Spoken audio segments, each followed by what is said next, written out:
Thank you so much for joining me here today. I'm so excited to have you here, and thank you for taking the very long journey, by the sounds of it, to get over to the studio. Let's talk about your superpower. What is your superpower and why is it important to you? Okay, well, we came to a place where we decided on passion, and that felt right in terms of that kind of deep emotional connection to things, and they become an area of incredible passion, incredible focus for me, because it's something that I believe really strongly, or something that kind of just resonates deeply in my heart. So it felt like, yes, it felt like the right superpower for Jackie. And I do that a lot. I speak in the third person, so I apologise. No, I love that you speak in the third person. I love that when people speak to themselves as well, like, go on, Jackie, you've got this. Come on, you know, like that self-talk of like motivating yourself. I actually think that's really healthy. So continue the whole way through. That's more than welcome here. The reason passion came about, because I was reflecting on our conversation as well afterwards, and I just feel like you came across as if you have more time in the day than anyone else. Like the amount of things that you get done, it almost made me tired talking to you, because I'm busy, but you just, the things that you can get done. And I do think that there's that real, because of that deep care and purpose that you have around the things that you do, that passion is just kind of driving you to overachieve in so many areas. That's really kind of you to say so. You know, they always say give a busy mum another job and she'll get it done. So I think there is a little bit of that for me. But if something, if I believe in something strongly enough, I will find the time for it. So yes, I am very busy. I wear lots of hats. I don't always do it well, but I think what I do is own it when I'm not doing so well. I like to think I do anyway, and I think I've got better at that as I've got older. But I think, yes, what that forces me to do, because it does come from a really deep place for me, the things that I invest my time into, that I can always find the time. So, yes, I'm sorry that you felt tired though listening to No, I was like, she's impressive. I would like people to feel inspired rather than exhausted. And I do have this knack of being able to fit a lot in a day. Like, I can be quite highly productive. I'm not actually particularly organised, which people find a bit strange, but I can fit a lot in and I get a lot done quickly. So I've obviously picked up hacks along the way, and yes, I seem to manage running a business, having 4 adult sons, being on boards, being really, like, I love each of them, and so I think that's often my watch out of making sure I don't overextend myself. But other thing, as I was reading a bit more about passion since we came to it, I was like, I just want to sense check this for myself.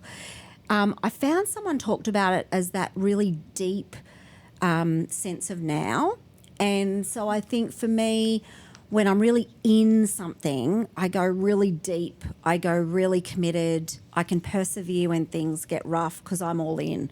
So people who know me, I'm just all in, and sometimes that can be maybe a lot for people, I don't know, but I'm kind of comfortable with it, that my word's my word. When I say I'm going to help, I'm definitely going to help. I'm even the kind of person that if I say I'm going to have a coffee with you, I will make sure I have a coffee with you, because that kind of stuff's important to me. So yes, I'm all in. I'm involved in lots of different things, but each of them have as a bit of part of my heart, I guess. And you mentioned when it doesn't go well, and I'm interested if you've got any examples of that, because I feel like that's such a common theme of the podcast of what, you know, women go through. Yes. So I guess a couple of things when passion... I guess the flip side of someone who's really passionate is they have to watch their regulation. So, you know, as we all know, emotional intelligence is all about self and others. But for me, I can feel things really deeply that I have to be really careful to be regulated. So I think some of the things over the years as I was a bit younger, I probably wasn't listening as actively to other points of view, or I acted impulsively on that emotion rather than kind of holding it. So I've got better at holding the emotion and directing it in a place that's going to benefit others, rather than Jackie just feels this strongly. So for me, it has to have kind of an outcome. So yes, I can think of times where, particularly people things, I can think of times where I wasn't as regulated as I should have been, and I let that kind of emotion take over. Whereas I think as we mature and as we practice it, we get better at holding it and making sure it's a bit more measured. Because just because I'm passionate about something does not mean that most people are. And so how I tell that, how I explain that, how I try and bring people on the journey has to be a bit more regulated than probably I once was. So, I'll give you an example. I've been in the family business my whole career. When people leave the business, it's like they're divorcing me. So I feel it so strongly because I'm such a loyal, one of my passions probably is around loyalty. Like once you're my friend for life. And I just feel that really strongly. And so when someone leaves that kind of environment, that workplace that I feel so deeply about, it's been a journey for me just to let that go. And they don't need to be as passionate about the media store as much as I am. And to let them flourish elsewhere has been a journey for me. So I used to get really distressed, going, what did we not do well? Why would they want to leave? This is so amazing, this place.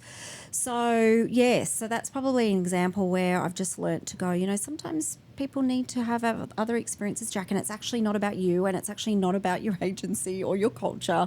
It's about their journey. And so I've learnt to kind of find that tension and really listen to people and let them explore their own passion areas, which don't have to align with mine. So there's probably some things that come to mind.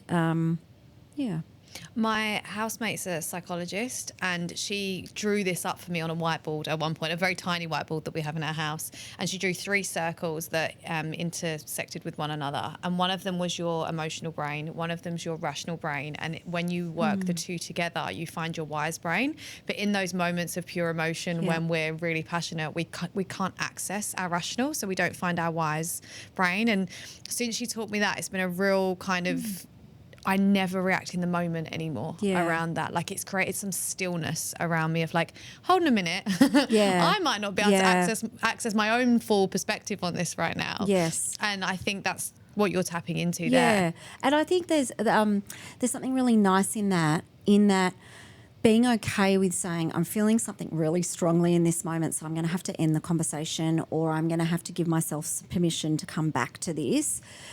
When it feels like, for me, sometimes those areas of passion feels physical. So it literally rises in me. And so I'm very cognizant of it. I'm now very aware of my body and what's happening. And I have to then, you're right, tap into that wise part of that objectivity to go, this would not be a good moment to continue this. In fact, I've done it in my marriage. I've been married for 26 years, and if we give each other permission. If we get to an 8, it's actually a 7 or above, someone can call it and say, not helpful, let's come back to it. And we have to make sure we do come back to it. But being able to call it so that you don't say anything that you regret and that you don't behave out of that kind of rawness, because sometimes the feelings cannot be representative of the reality. So that is the flip side of being very passionate. Yes. I love the honesty there around the relationship as well. I think that's such an important bit. And I love that you just said we have to make sure we come back to it, because I think too often people will go too hard, avoid it. And then these things, just whether that be at work or in your personal life, just build up and build up and build up until there's lots of things being left unsaid. So I love that you have a process for that. That's fantastic. Well, that's been I'm a big fan of counselling. So I've done counselling my whole life. In fact, I am a trained counsellor, and we have regular. I go to counsellors quite often, and I have coaches, and so I'm always trying to seek a different way or new skills. And so that was a fairly recent one that we've done, where I was realising that, say, I'm probably over disclosing, but Matt would call it. If I was getting emotional, I would call it. But then we weren't coming back, which then, I don't know about you, but for me, the anxiety about we may never come back to this makes me escalate, because this could be my one opportunity to have this conversation, and therefore you behave in a way that's not your best self. So for me now, when he says we'll come back in 20 minutes, he has to give a time, like we have to give time and a date of when we're going to come back. That gives me the reassurance to let it go.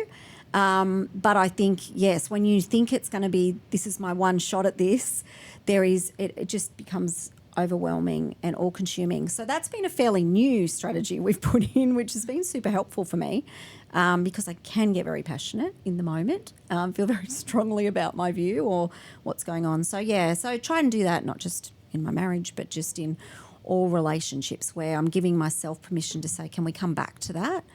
And I haven't always been good at that, the courage to then readdress something, but super important. Yeah, if those relationships mean that much to you, yeah. The topic of extreme ownership was my build that kind of really helped me with that. Like, I go away and think, if this was all my fault, how could I see their point of view differently? I love that. And that's been like, if it was all on me, how would I see things differently? And that's the only way you can kind of, for me, tap into like, all right, let's explore some other options that might be going on here. Because in the moment you're like, my way is right. Correct. Well, and I think I've been really lucky, I think, because my husband has taught me a lot. And one of the things he taught me early on was that whole, all you have to do is own. So it's probably a little bit different to your extreme ownership, but what is the one thing you could own?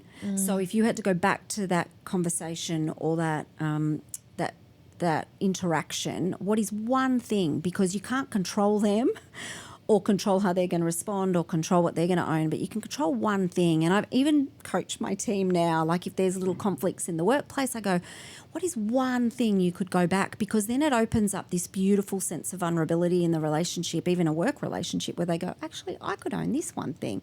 And therefore you've kind of created this kind of new way of interacting. So yes, really important, I think, to own the stuff that you could have done better, because, we're human, we make mistakes. But yes. And if someone else owns their shit, you are more likely to own yours, totally. Right? You remind me, I did some work with a leadership team. This was years ago, and I went round. There was conflict everywhere, and I went round and gave them all some radical candor, some feedback from me, because I was external to the business, and I was like, this is how I think you could show up, and I was coaching them through working that out for themselves. But some of them I had to be a bit more blunt and like, this is your bit, this is your piece. And we kicked off a leadership session with everyone went round and shared this is the part that I've played. And you could just see it in a really good way escalating, because once one person admitted their flaws, it kind of just got bigger and bigger and bigger until we got round to the end. And I just thought it was such a demonstration of going, if you own your shit. Yeah. And I don't know about you, because we're different ages, but as much as I love and adore my parents, that kind of generation of parenting didn't do a lot of owning their shit. So I even think about my parenting. I think, you know what, I'm still making many, many mistakes. They're all going to need plenty of counselling, no doubt. But one thing I'm really proud of that we've done is we come and say, I could have done that better, should have done that better, I'm really sorry, and ask for forgiveness. And I think that in all areas of my life, I want to model that in my workplace too, where I want that kind of vulnerable leadership to go, I screwed up yesterday, I really didn't handle that well. How did that impact you, so we can move on? I just think it's probably one of the keys to why our culture is so strong, because Stephen and I do that. We do own our shit when, we're not always our best selves because of a whole range of things that whoever is in that interaction can't control. But yeah, I like that our generation and the ones coming underneath seem to be more open to doing that. And I think that feels like a shift, and it feels like a really positive shift. Yeah. And owning it when you really believe you're in the wrong as well, not just saying sorry for the sake of being sorry. Like, I think there's an element of that you're laughing. I'm laughing because I think females do it more, and I'm probably overgeneralizing here, but I don't know where I read something recently of how many times a female in a day apologizes. That I think we've got into bad habits of over-apologising for things we shouldn't. And we're so cognizant of making sure that we're not out of relationship with people, because that's how we're wired, that what we do is to the detriment of ourselves. So often we're apologising for things that, hang on a minute, do I actually need to apologise for that? What is the bit I do need to own? So, I was just even thinking about in a lift just then, the guy walked into me, and I think we both said sorry, actually, but often a female will say sorry. And so I'm even just watching myself not to over-apologise for things that that was just, bad luck that we both walked into each other. It's no one's fault. So, yes, you're right, working out what you should own, not over taking too much accountability or trying to save them from the uncomfortability. I'm getting more comfortable with letting the power of silence do its work in those situations. Yeah, the awkward pause. Like, correct. Just be comfortable in the uncomfortable and wait for them to kind of not catch up's not the right word, but wait for them to lean into that conversation as well, because we can so easily fill the space because we feel uncomfortable, instead of going, I'm just going to pause here and I'm going to make eye contact and I'm going to wait, which we're not taught to do, right? No, we're not. No, we're not. And often if we're nervous, we're filling the space. So we're not actually, you're right, allowing someone else's brain to kind of hold it, settle down, find their kind of wise, to your point, that wise brain. So, yes, giving each other the space. I'm getting more comfortable with that. Yeah, nice. Yeah. I can't not talk. I didn't know you were a counsellor. I'm fascinated by that. I can't not ask you, as you've been so open already, what have been your biggest learnings from that experience, and what are the things that you take with you on your day to day? I did my counselling training quite young, and so my experience once I was working in it was mainly group facilitation. So I still love that, and I think I built up some skills around how to read rooms, and I can kind of see when something might not be quite right. But I mainly worked with women's groups and mainly in domestic violence. So I would work with children. The children had to be out of the environment. The women still could be in. And so it would be myself and another counsellor that would run those programs. And I think your question was, what did you learn? Well, apart from learning to regulate when you're hearing some pretty hardcore things, and that not being my experience, working out not how to project, and just listening and being okay with uncomfortability, that was really important to me. And then helping someone explore what their solution would be, which isn't clean cut, and it's very layered and it's very emotional and there's a lot on the line. And so for me, I learnt a lot about what goes on in other families. I learnt a lot about the amazing resilience of women, and I also felt a lot of empathy. But interestingly, you become more comfortable hearing such horrible stories, which is, you kind of become quite desensitized by it. And I'll never forget the one story that still stays with me was really a psychological abuse story where, it was one of those instances where the keys were being moved, or things were being moved to make her feel like she was going mad, and he was trying to get her admitted. And for me, that just kind of took it to a whole new level for me, because I'm like, there's something about overt physical violence, but there's something about playing with someone's mind that just really disturbed me. So I learn a lot. I learn a lot about myself. I learn a lot about holding. I learn a lot about not thinking I needed to have solutions. And I just learn a lot about how to come alongside someone in a situation that I would never understand, and that you could still bring support and value to that. And then I learn a lot about what the kids experience, because sadly they often blame the mum, even though the mum's already going through her own trauma. But so there's just so many layers to it. So I learn a lot about myself, and I think that's probably why I've always loved counselling. I really want to I never want to think I've nailed it or got there with anything. So, I often talk about leadership and go, it's not a finish line. It's a journey, and I always want to be reflective of how I could have done something better. And so I think that was that experience just put me in a really new environment, where I couldn't rely on any kind of experience. I had to really be present.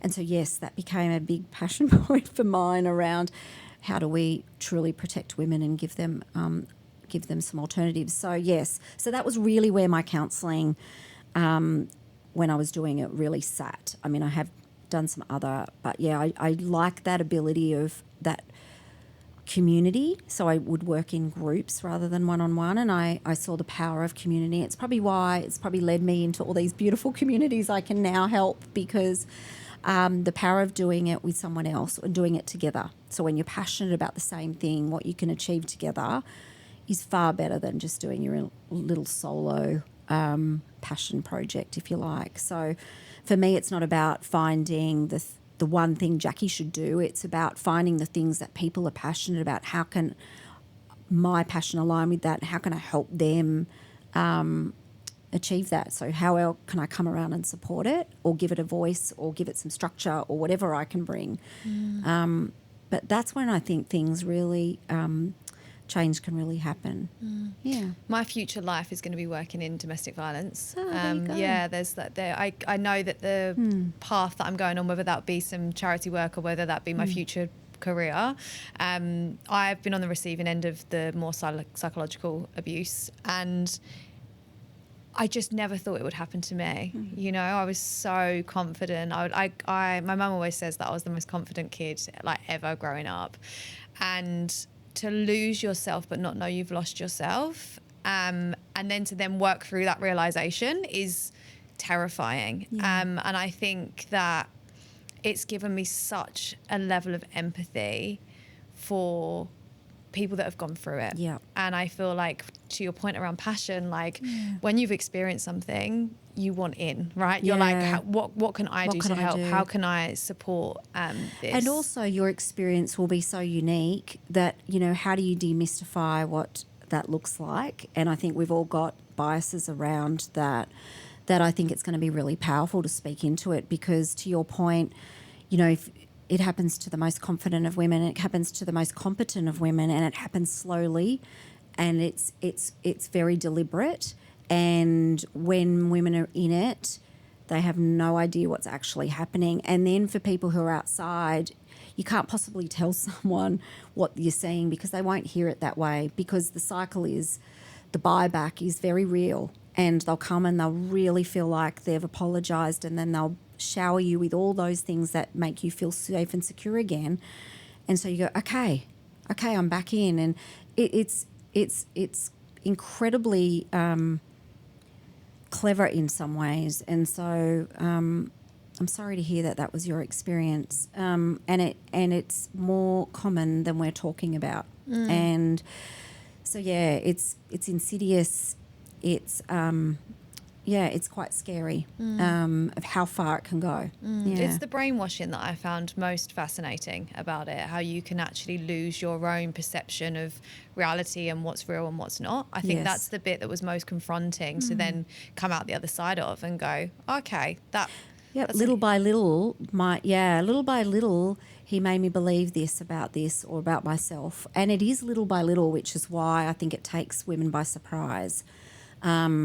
Because it's not an obvious one incident. It's a very clever psychological cycle that all of us could fall into. But I don't think we're educated enough on it. So like there's obviously so much conversation around like the rise of narcissistic personality disorder now. And I just don't think there is enough out there to actually teach people, well, what does that look like when you are, you know, in a situation with someone where that's what they do. I've got this idea actually that I'd love to share with you, because you're a woman that makes shit happen. So if I say it to you, I'll just leave it with you. I can. But I'm a mental health first aid instructor.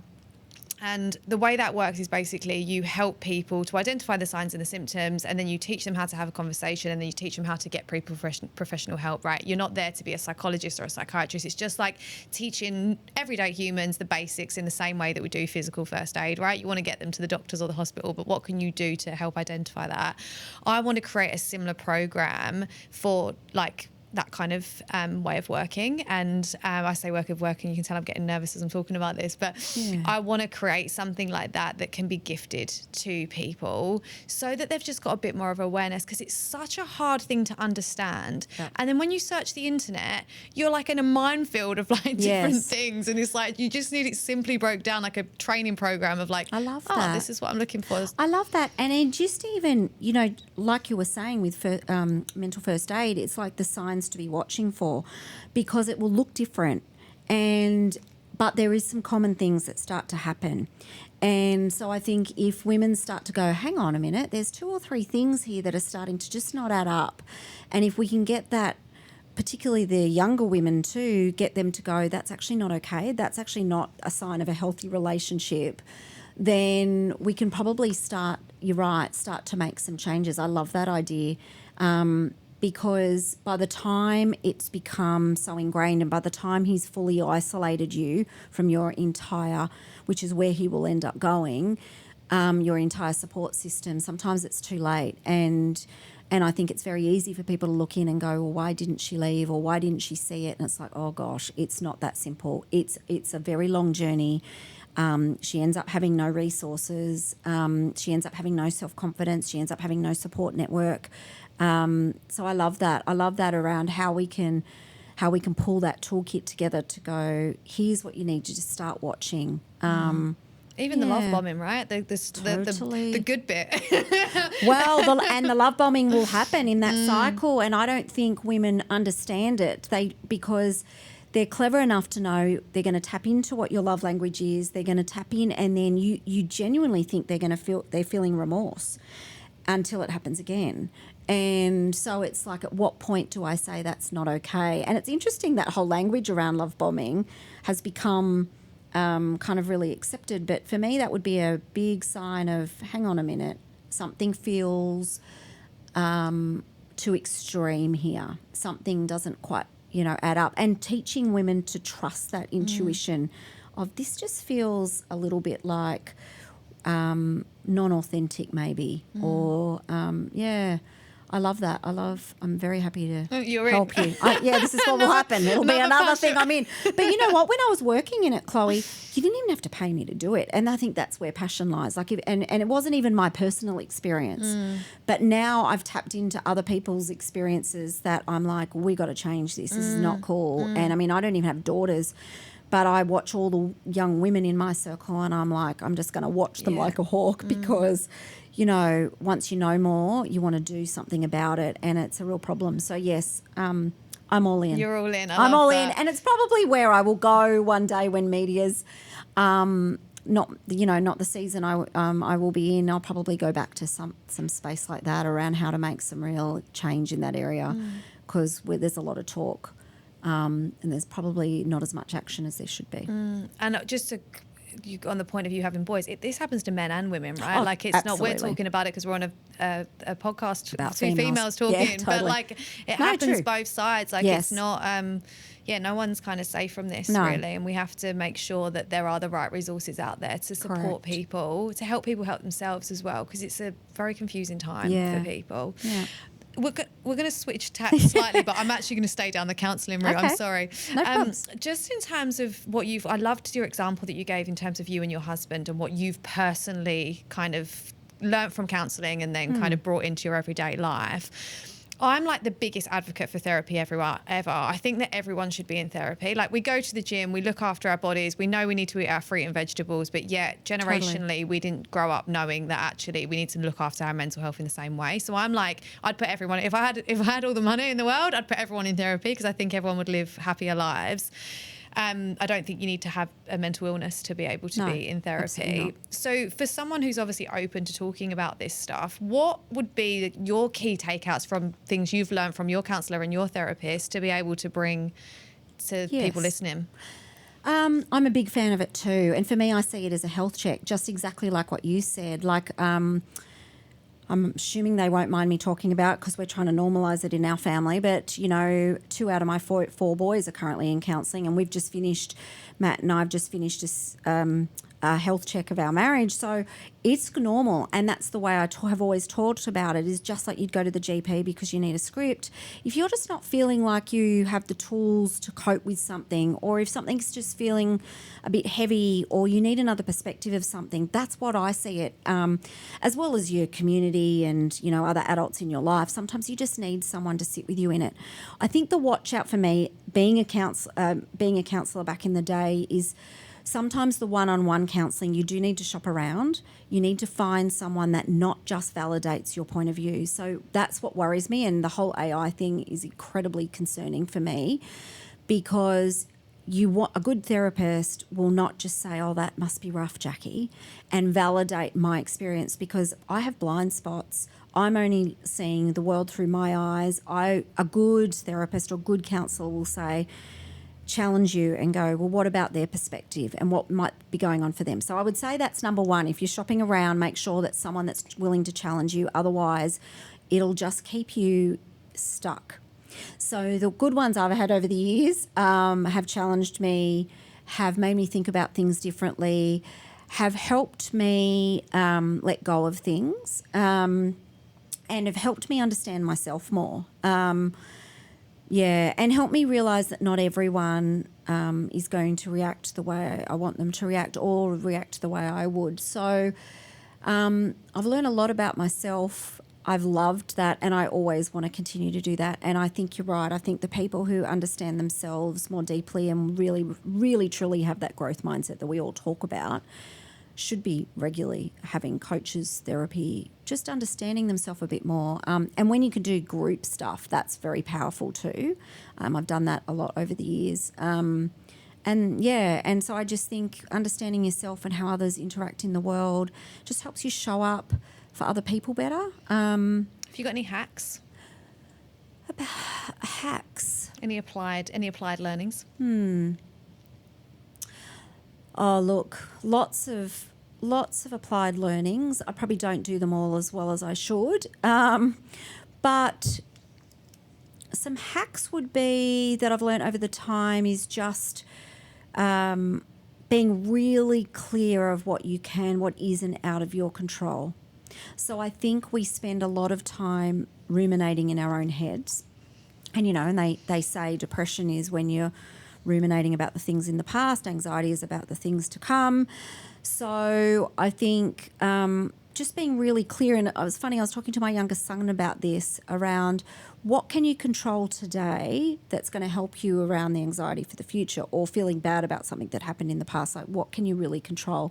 So I think for me, that's been something that's super helpful, because, I've got a very deep relationship at the moment where there is some separation, and it's causing me a lot of pain, and I've had a lot of therapy about it, but I can't fix it until they want to fix it.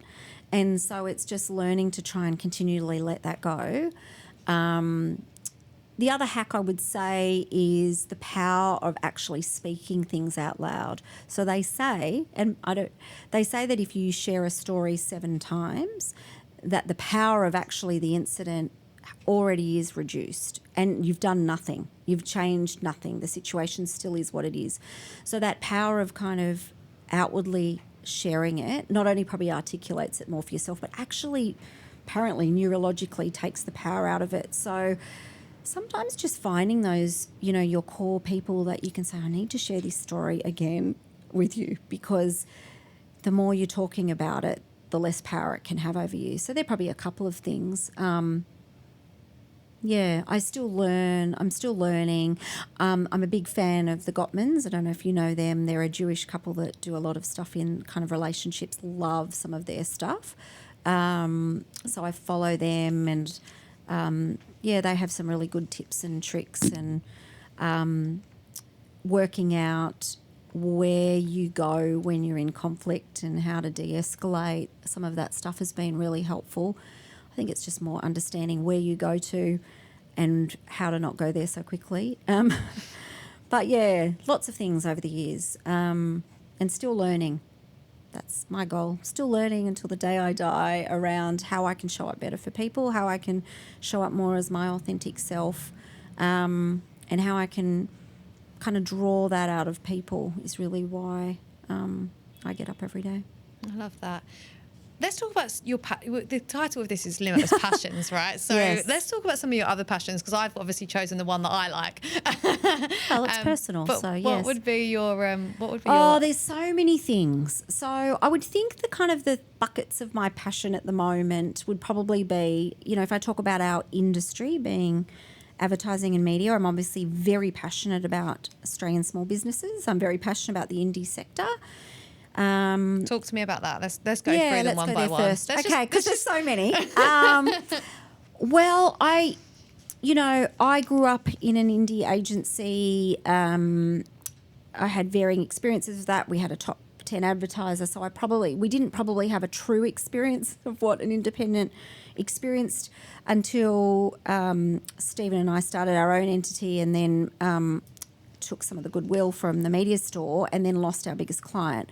And at that point, I had the most empathy for indies I've ever experienced, because suddenly our toolkit needed to look different, our headcount looked different, and I was starting to understand some of the challenges they face in terms of overheads, in terms of competing, in terms of really running a small business in this country is really tough. And so I kind of that's when I really lent in and was really excited about what the founders of the IMAA were doing, and went, how can I help?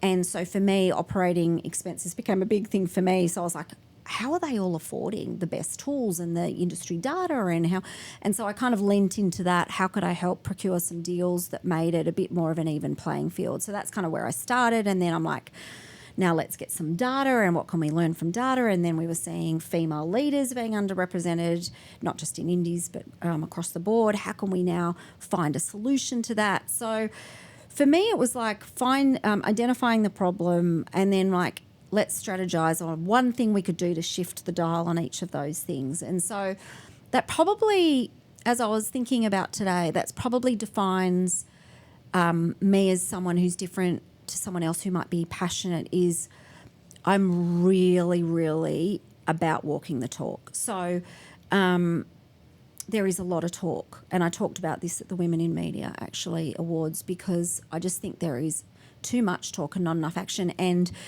I get it. Some of these things feel really overwhelming, but we just have to do them one thing at a time, and we do them one person at a time.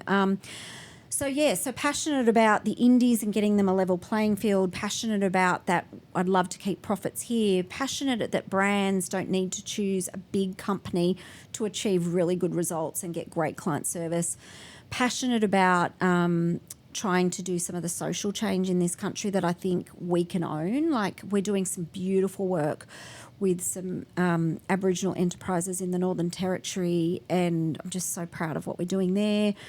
Women's mentoring, that program has been phenomenal and changing women's career trajectories. So I think there's just, we realise there's so much to do, but I think for us, I'll say as a board, we're just picking those strategic priorities that our members are either telling us we need to do, or we're seeing it in the data, and then one thing at a time, one quarter at a time. The same within my own business. It can all feel very big, so chunking it down, operationalising it a bit, and giving some ownership to it. So yeah, super passionate about Australian brands and global brands that want to reach Australian consumers, supporting Australian businesses.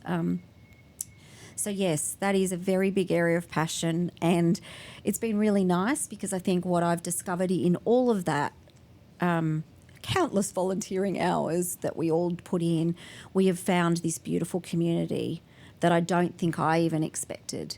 So even though we're fiercely competitive in pitch rooms with each other, once we get knocked out, I want to make sure another indie's still in there. So we found this really beautiful community, which was once quite lonely, I think, running your own business. So that's been probably the unexpected thing that I have loved, which is why I've lent in even more. That would be one area. Can we talk about the loneliness of running a business? Because I've got quite a lot of entrepreneurial clients, and quite a lot of people that come to me like, I want to go out on my own. And the first thing I say to them is like, just prepare for the loneliness, because there's definitely different kind of groups that you can become part of, and you can build your community, and that's a big part of it. But I think the reality of it is it will always be, to some extent, a lot lonelier than, I feel like you're not just buying security when you go into a job, you're also buying a tribe that you're part of.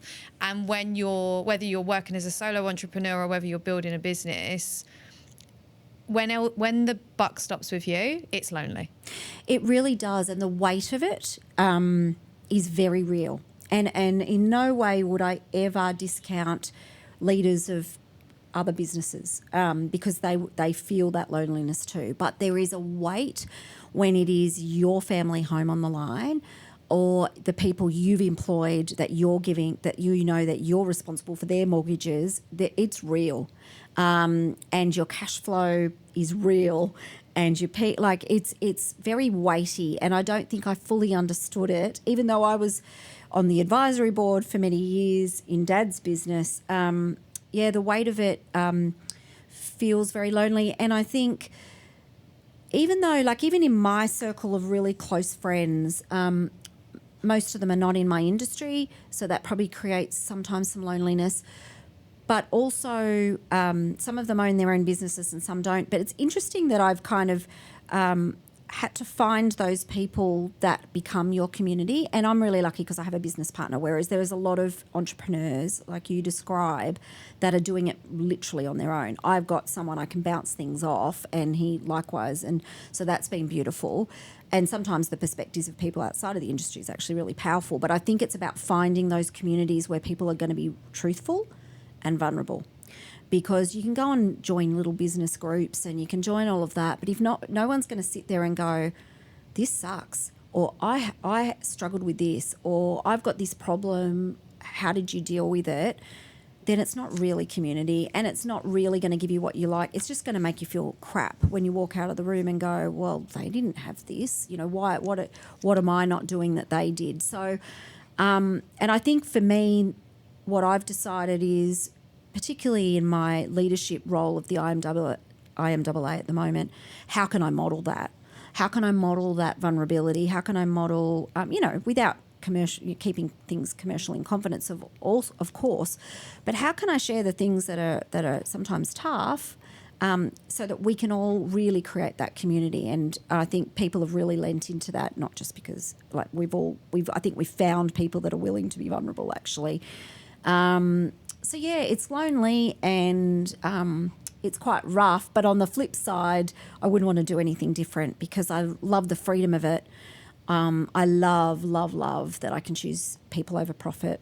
I love that I can really champion people. I just love it. And I love that we don't have a fixed way of doing things. So we really can be entrepreneurial and we can try things and be okay that it fails. So I'm not being told from above what we can and can't do. So we have real freedom that I absolutely love. And I think it energises me because it then attracts other entrepreneurs. Like our senior leadership team is full of entrepreneurs that could be running their own businesses, and yet I feel like they think this is their business, and I don't take that for granted. It's a bunch of people that think creatively. So, yes. I love that, the honesty. Thank you so much for being so transparent there. I was talking to, I went to a dinner the other week. It was like a networking dinner. And this woman who I absolutely love got up. She's just gone out on her own. She used to work for a big company. She's just gone out on her own. And she got up and she said, I'm really busy. All this stuff's happening. Still not making much money, blah, blah, blah. And I sat there and I thought, okay, what would I want someone to go and do for me right now? And I went over to her and I was like, how much are you charging? And she told me, and I was like, right, you've got 15 years on me. My rates are double yours. You're undercharging, which is why you're not making any money, because I know you're busy and I know you're really bloody good. And I could see her just stunned looking at me. But I thought, that moment of just kind of going, do you know what? I want you to do well. Yeah. And even if I have to be a bit direct and blunt and potentially piss you off in this moment, like long term, I feel like that will be something that you go, I made change off the back of that. Yes. And I feel like that's what you've created within your community of people of just like, well, we want to see you do well. So, if we have to share things that help each other, correct, whether that be challenges or vulnerability or money, yeah. Talk the things that people don't want to talk about. It's so true. And it's kind of what I talked about at the Women in Media around personal cost. Like, I think it's just been this revelation from me that change never happens unless there's a cost. So there was a cost for you in that moment, that she might shut me down. She might say, what do you know? And yet you're like, you feel it strongly enough that I want you to succeed. So we're in this together. And so I think the loneliness can be shared if we're willing to get alongside each other and go, how can I help you succeed? And here's something that I think would actually help you. I think we have a responsibility in that kind of that lonely journey to make people feel less lonely around us, and therefore that reduces it for ourselves. So, yeah, and sometimes we won't always get it right, but that's okay. I think, you know, it's better to risk it and with the potential to help someone else. But you're right, it means you have to give something up. It means you have to share something that you might not have wanted to share. It means you have to actually carve out time that you really don't have because you believe in it. So that's the responsibility, isn't it, of community, particularly around entrepreneurs and small business owners. We absolutely need each other. Yeah. It's when you care about something greater than caring about yourself, and I don't mean that in like, that sounds a bit soft, but like when there's like a greater purpose of like, this is what I believe in and this is what I care about, it's easier to make those decisions towards your values of like, I might piss someone off in this conversation, but at least I'm doing what I think, at least I'm doing what I think's right. You're so right. Like I often say, even if I didn't own the media store, now that I have that passion, I'm still going to be involved in indies forever. Like it's not going to be something that is a role, or, you know, the other things I'm passionate about in terms of true reconciliation and female leaders and ageism and working parents and all these things I'm trying to be involved in. They're not a project for me. They don't have an end date. They're, you know, if they come from that sense of purpose and true belief, they're something that's beyond a job or beyond a task force, or it's just like, how can I help? How can I help? Because I don't need to be the one that activates them. In fact, I'm probably not the one that should activate them, but I can get around. And to your point, that power of going up and speaking into someone else and their business could be just what she needed to set her on a different trajectory. So, yeah, that's where I think people who really are passionate, it's not a job, it's not a project. It's kind of becomes who you are. And those things will change as time goes on and the different seasons you're in. You know, like even me becoming a mum of boys. I wanted 5 girls, with the irony of that. And now I have 4 sons. I've become really passionate about young men and their experience because I've been able to, because it's not my experience, being able to be curious about it. A bit like domestic violence for me, because that wasn't my experience. I have no assumption. So I can come with nothing and just try and seek to understand and try and learn. And I've learned a lot about how they see the world and what they might need, and it's different to what I would have needed as a young girl. And yeah, so I think depending on your season and where life takes you, those passions will change depending on what circumstance you're in or the people around you. But committing to them where you think, I've now left that in safe hands, I can move on to something else. Yeah, I'm a big fan of seasons, and sometimes things have an end date. Sometimes they are a thread that goes right through your life. But yeah, how you can kind of influence things for the better is really what I'm all about. I love that. I had a similar thing in terms of mental health. Like I was obsessed with mental health and getting the story out there. And then I got to a point where like there was so many other people doing it and talking about it that I was like, I don't need to be here anymore. I'll change space. And like there was something really nice about that when no one was talking about it. I was like, you know, you're out there with a microphone, like we need to be talking about mental illness. And then now everyone's doing it. I'm like, I don't feel the need to be preaching about that anymore. Which is beautiful, isn't it? It's like that you know when the season's done or the baton's ready to be handed over, and then you can pick something else that goes, this is now sitting in my spirit. So yeah, that's when you know there's no ego involved, and that's when you know it really is something that's kind of somewhat external to you. Yeah. You know, what is my role in this, and what's one thing I can do to shift the dial? And which is why I think it freezes some of these things. People freeze in it because it just feels so big. But if they just worked out, they just have to do what their little superpower is and how they can influence that thing with their little bit, and then get a bunch of people around you that are good at their bits. It's amazing what we can do together. Yeah. I really want to carry on talking to you for ages, but we've run out of time and I'm really annoyed. We'll have to do it to part 2. I wrote down the rest of your passions and I was like, right, next stop, ageism. And then I was like, yes, we could talk about that for an hour. Yeah. Yeah, maybe we should just do a series of like Jackie's passions. Part 1, part 2. I am passionate about a lot of things, but I want to give them everything that they deserve. So that's why part of my resolve is to make sure I'm putting some boundaries in around that and making sure that I have balance in my life and all of those things, because I think saying yes to everything doesn't do anyone any good. So, yes, I have picked little patches for this season, yeah. I love that. Pick patches for this season. Yeah. I'm going to do the same. Yeah. Thank you so much. At the end of every episode, we I'm going to do that again. At the end of every episode, we ask you to share who your limitless woman is that you would like to celebrate. Oh, gosh, there's so many. One that comes to mind is a client, actually, Penny from NG. She has this infectious energy and incredible leader. So, yeah, I'd love to know a bit more about her superpower. Amazing. Thank you so much. I've got so much from this conversation. Oh, thank you. I feel energized. Oh, good. And not as exhausted as when we started, I hope. I think it was the 4 boys that I was like, that's true. That is exhausting. Yeah, that is. When I walked away from that last time, I was like, 4 boys and a full-time job and a business and passions. I was like, wow, she's really doing it all. But I think we're told we can do it all, right? Yeah. And I feel like you're a really beautiful example of doing that in a really self-conscious and self-aware way. And it's been really beautiful seeing that live in front of me. So thank you so much. Oh, it was my pleasure. Thank you for the chat.